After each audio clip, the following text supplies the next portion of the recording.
Well,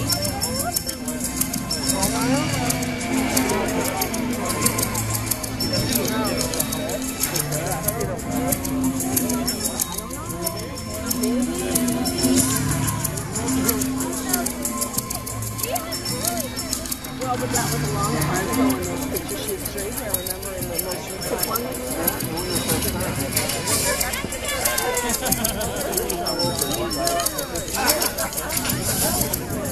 What is the word?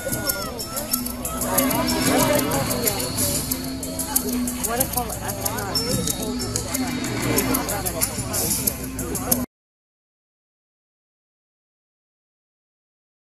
behind us, having been towed out of the hangar where she lived for many, many years in space shuttle discovery, with the diligent work of the workforce overnight, is prepared to roll and meet Enterprise nose to nose shortly.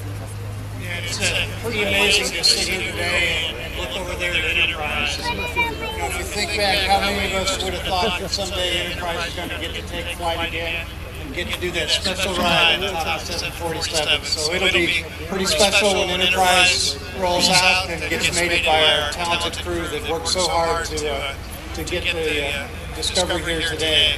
And when you see the crews and you see them walking around, the guys with the yellow USA jackets, you might talk to them and spend a little bit of time and ask them what special work they've done, what dedication they did to really make these things that are really hard look easy.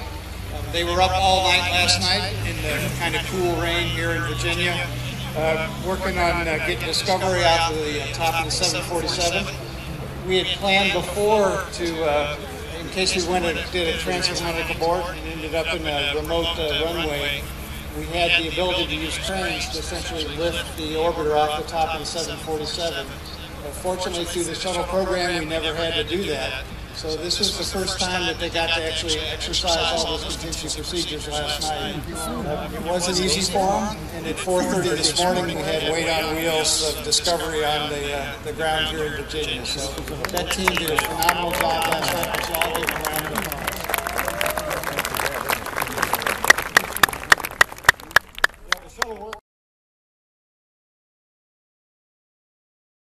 Those are things that demonstrate to the world that we're still moving forward and moving out. And then we're also going to hand off to the new commercial providers, the cargo transportation to ISS. They can use that as a bridge to get started with cargo, and they can use that eventually as a way to start transporting crew to and from space. When NASA Administrator Charles Bolden announced that the space shuttles were going to go to museums, Enterprise to the Intrepid Sea, Air, and Space Museum, Discovery here to the National Air and Space Museum, Stephen F. Udvar-Hazy Center, it was a day that represented sort of closure and knowing that the space shuttle program was coming to an end, but a new beginning, a new mission for these shuttles. What advice would you give to those who are in charge and so excited to have these orbiters for display? But they will be displaying them for years to come. Do you have any advice that you would pass on to them?